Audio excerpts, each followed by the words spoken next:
Anda kembali menyaksikan Berita Medan bersama saya Rusdi Maulana dan berikut kami hadirkan kembali informasi utama hari ini. Bangunan gudang pembuatan batu alam di Medan Sunggal ludes terbakar. Diduga sumber api berasal dari hubungan pendek arus listrik dari pengisian daya baterai ponsel. Jalan di Kecamatan Tanjung Morawa rusak parah, jalan penuh lubang dan genangan air yang mengganggu aktivitas warga.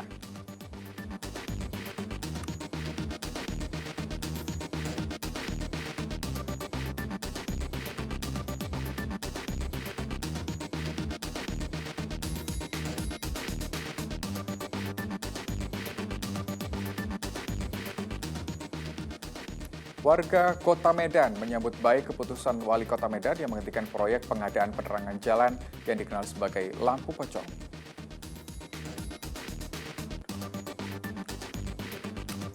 Aktivitas penambangan galian C di aliran sungai Batang Sarangan Langkat semakin marak, ekosistem sungai dan jalan menjadi sering longsor.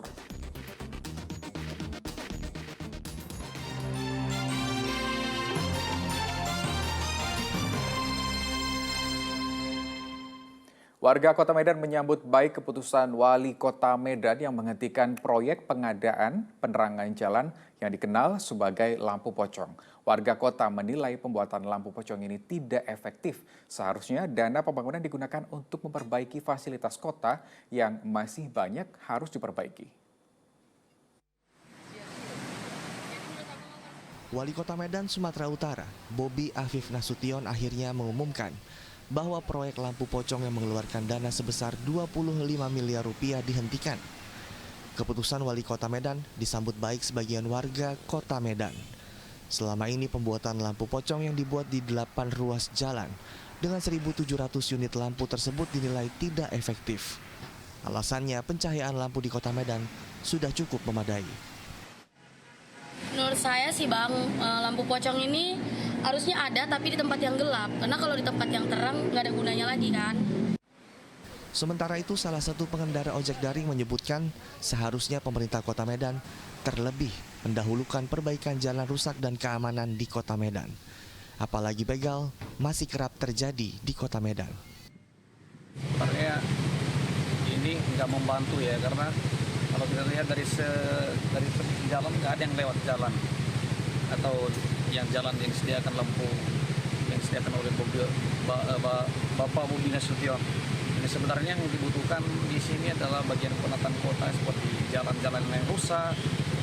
Tetapi ada juga warga Medan yang menilai bahwa penggunaan lampu pocong telah ditempatkan di tempat yang cocok untuk para pengguna jalan.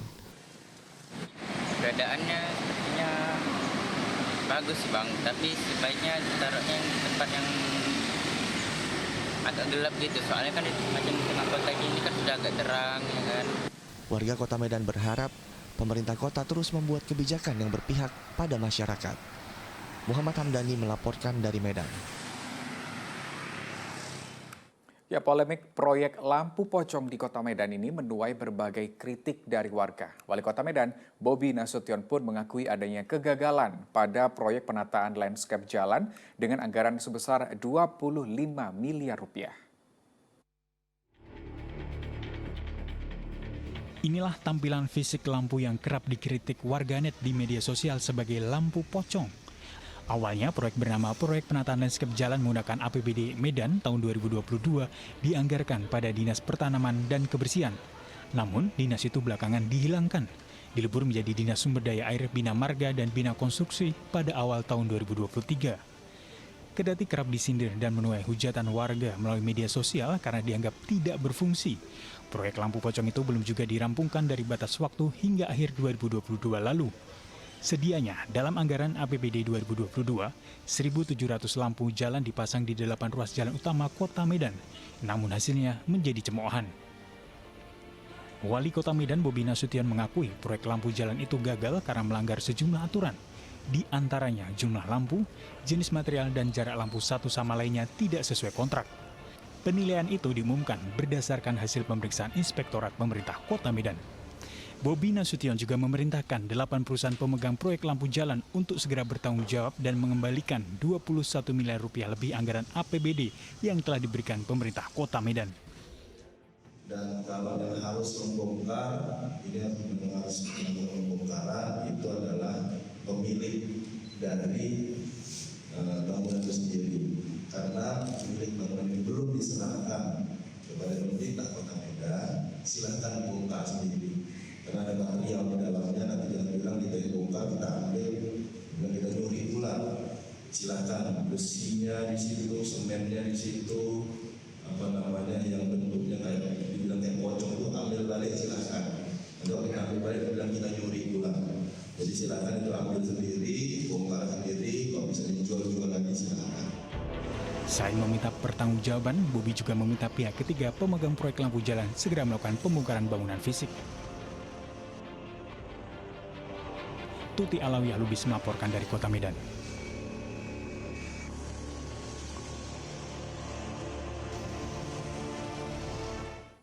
Ya, Sumatera Utara kaya akan kuliner yang khas. Beberapa masakan dikaitkan khusus dengan acara adat tertentu. Seperti ayam napi nadar, masakan khas Batak yang biasanya dihidangkan pada acara adat. Seperti sukacita, melahirkan anak, pernikahan, anak akan merantau, atau tujuan khusus lainnya.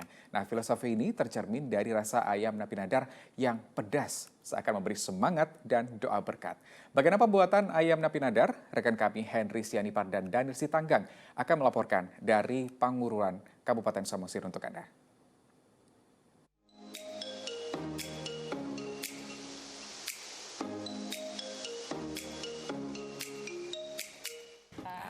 Mantap. Apa ini namanya, Kak? Ini ayam napi nadar, namanya ayam napi nadar. Salah satu makanan khas orang Batak. Ayam napi nadar. Iya, ayam napi nadar. Apa kalau gitu makna filosofis ayam napi nadar ini? Biasanya orang Batak itu membuatkan ayam napi nadar ini sebagai sarana untuk memanjatkan doa bagi seseorang yang diberikan ayam ini, seperti itu. Contohnya, saya memberikan kepada abang nih ayam ini, berarti biasanya orang Batak itu dikasih ayam ini untuk memanjatkan doa kepada abang supaya abang mendapatkan berkat dari Yang Maha Kuasa, seperti itu. Makna filosofi yang dalam. Iya. Tapi apakah Rasanya filosofi dalam itu juga seenak rasanya ayam pinadar, saudara? Kita coba. Rasanya memang pedas ya? Pedas. Ya. Pedas, tapi ini pakai itu ya? Andaliman pasti ya? Iya, pakai andaliman juga. Andaliman. Pedas itu langsung nyeresap. Tapi empuk. Bener. Makanya makna filosofis semangat ya? Iya, semangat. Langsung ke otak, kasih kayak ya rasa pedas, rasa semangat gitu ya. Itulah pokoknya ya. Nah, ayam napi nadar, saudara. Gimana cara pembuatannya? Menarik. Kak Angel ya? Iya. Kak Angel akan menceritakan kepada kita bagaimana cara membuat ayam napi nadar. Ayo Kak. Oke. Lihat, Pak. Ini bahan-bahan untuk membuat ayam napi nadar. Nah, ada di sini cabai yang udah kita rebus, ada kemiri yang udah kita goreng juga, ada bawang merah, bawang putih yang udah kita goreng juga, dan ini salah satu makanan khas orang Batak ya, andaliman dan ya? ada sedikit jahe. Nanti kita giling ini semua ya, menggiling tangan, tapi nanti ada sedikit rasa yang berbeda kalau kita menggilingnya pakai blender ya. Kalau digiling dengan tangan lebih enak rasanya kalau digiling dengan tangan.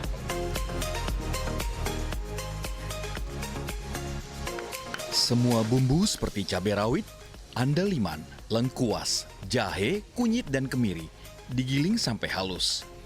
Untuk ayam napi nadar bisa ditambahkan darah ayam, bisa juga tidak, tergantung selera.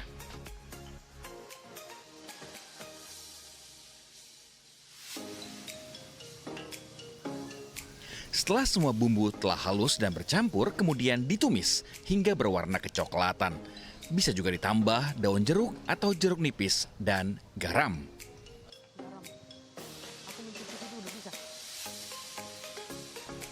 Kemudian masukkan ayam yang sudah dipotong. Aduk hingga rata sampai semua bumbu tercampur dalam daging. Setelah bumbu meresap, bisa juga ditambah kelapa parut yang telah disangrai.